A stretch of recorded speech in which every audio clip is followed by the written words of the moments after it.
Assalamualaikum warahmatullahi wabarakatuh. Semoga sehat selalu.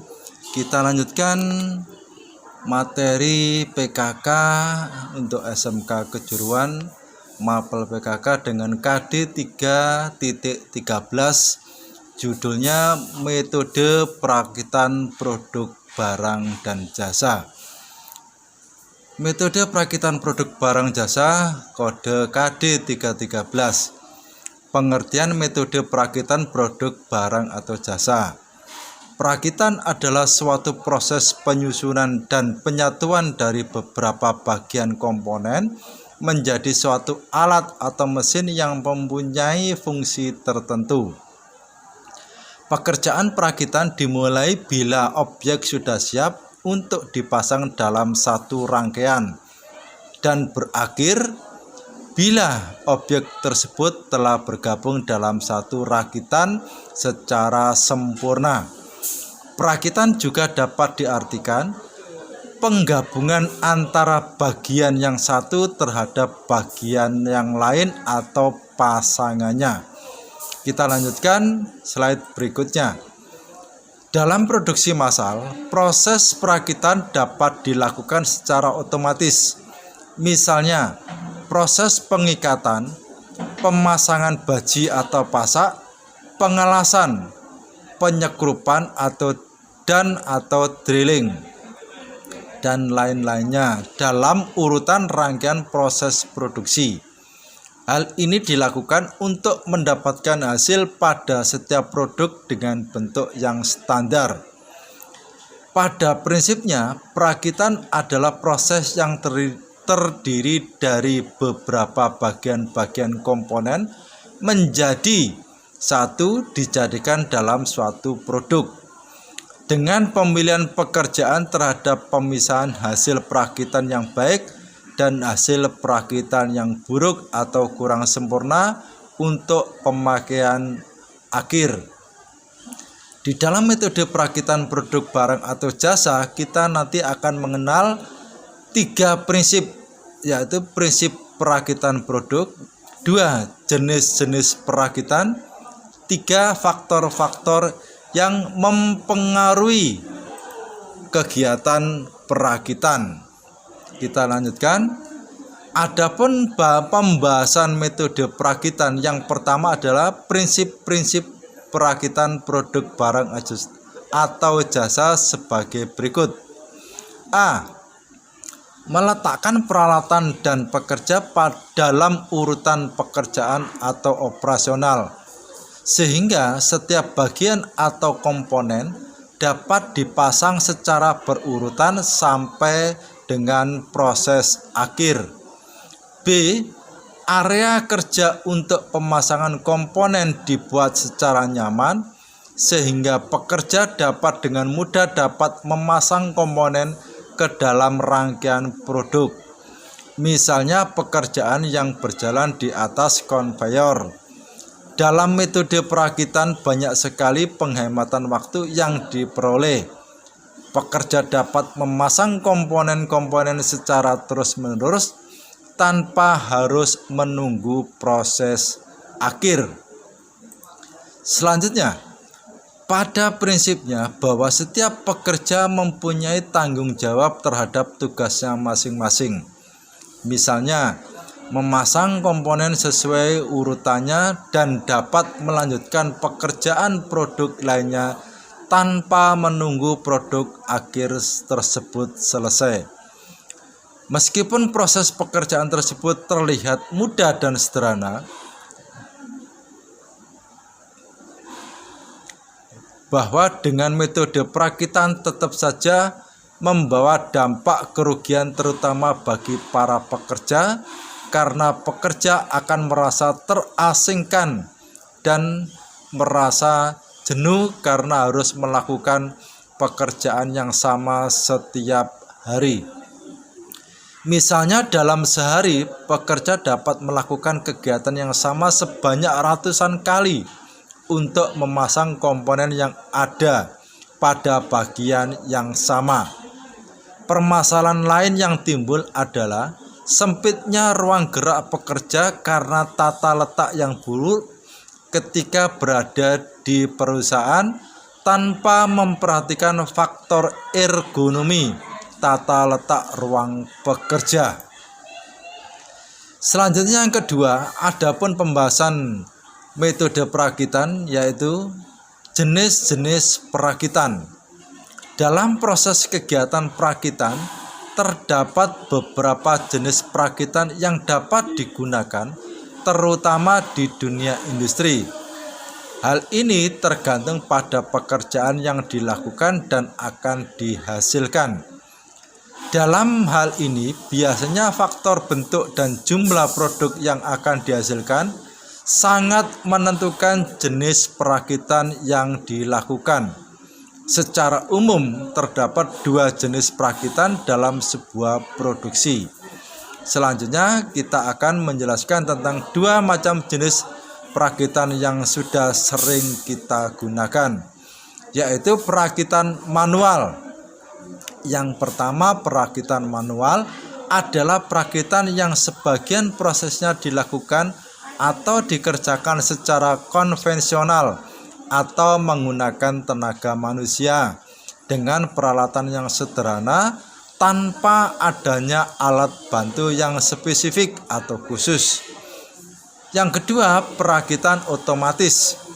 Perakitan otomatis adalah perakitan yang dikerjakan dengan menggunakan sistem otomatis seperti otomatisasi, elektronik, mekanik, gabungan mekanik dan elektronik atau disebut dengan mekatronik, dan membutuhkan alat bantu yang lebih spesifik atau khusus.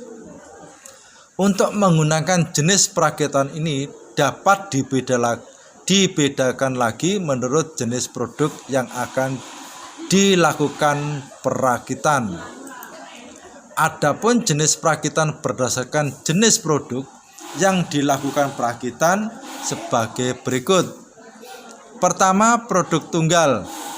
Yang dimaksud dengan jenis perakitan produk tunggal yaitu jenis produk perakitan di mana perakitan dari satu produk yang hanya terdiri dari satu jenis saja. Yang kedua, produk seri. Yang dimaksudkan dengan jenis perakitan produk seri adalah jenis produk perakitan yang dilakukan dari suatu produk dalam jumlah massal dengan bentuk dan ukuran yang sama.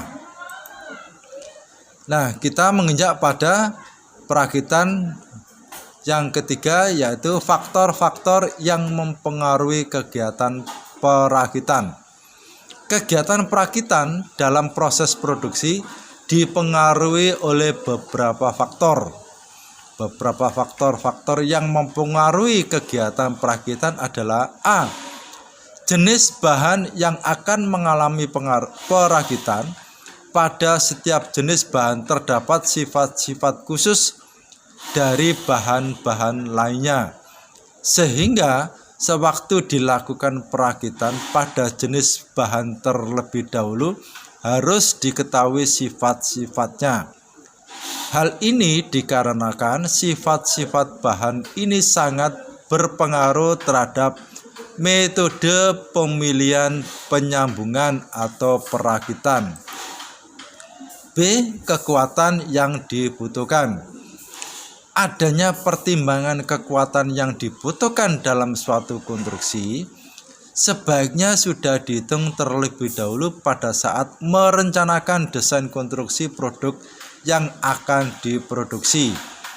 Hal ini sesuai dengan mempertimbangkan kegunaan konstruksi, dan atas dasar ini maka dapat dipilih metode produksi yang akan dipakai, yaitu metode penyambungan dalam perakitan. Dasar dari pertimbangan ini adalah dengan meninjau proses kerja yang mudah dan sesuai dengan kekuatan konstruksi sambungan yang telah disesuaikan dengan desain yang sudah direncanakan, juga tidak luput dari situasi dan kondisional yang ada di lapangan.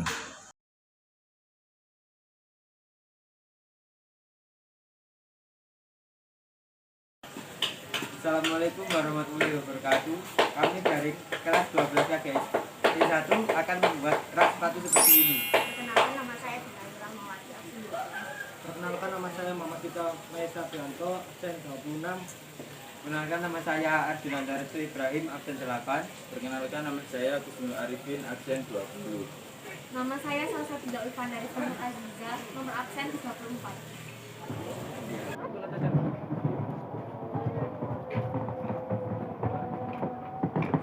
Yuk. Jadi cara membuat sambungan seperti ini yaitu dengan memotong pipa menjadi 5 cm. Karena sambungannya 3, maka pipanya dipotong menjadi 2. Lalu sebelum dipotong diberi tanda menggunakan kertas, lalu diberi tanda spidol seperti ini.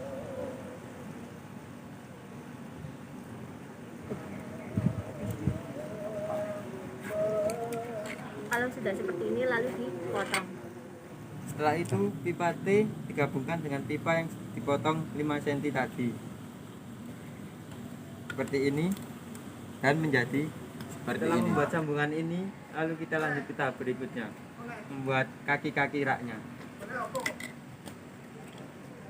Cara membuat kaki-kaki rak, pertama-tama pipa T dengan ukuran 3/4 dim disambung dengan pipa yang sudah dipotong dengan ukuran 16 cm. Yes.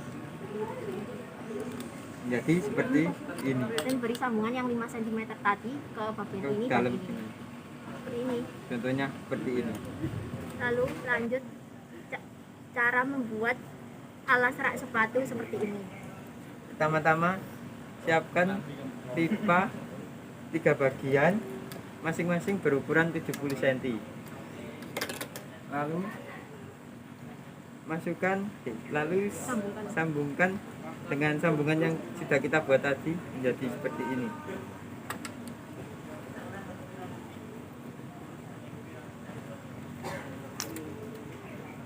Jangan lupa di sambungan bagian sini dan sini diberi pipa 5 cm seperti tadi.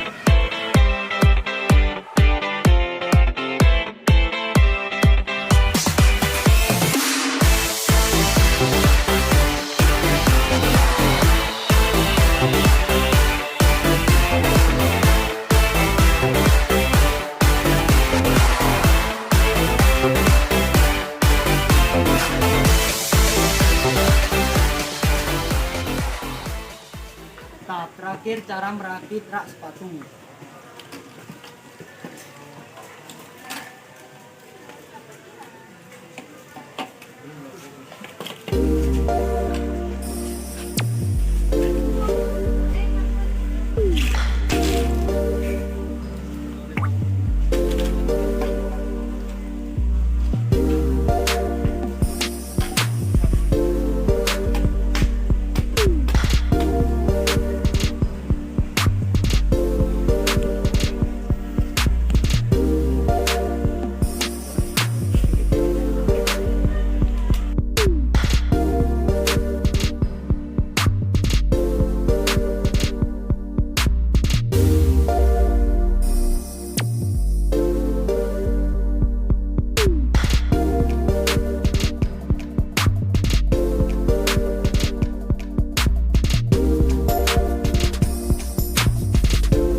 Oke, demikian yang bisa kita sampaikan untuk mapel PKK KD 313 metode perakitan produk barang dan jasa.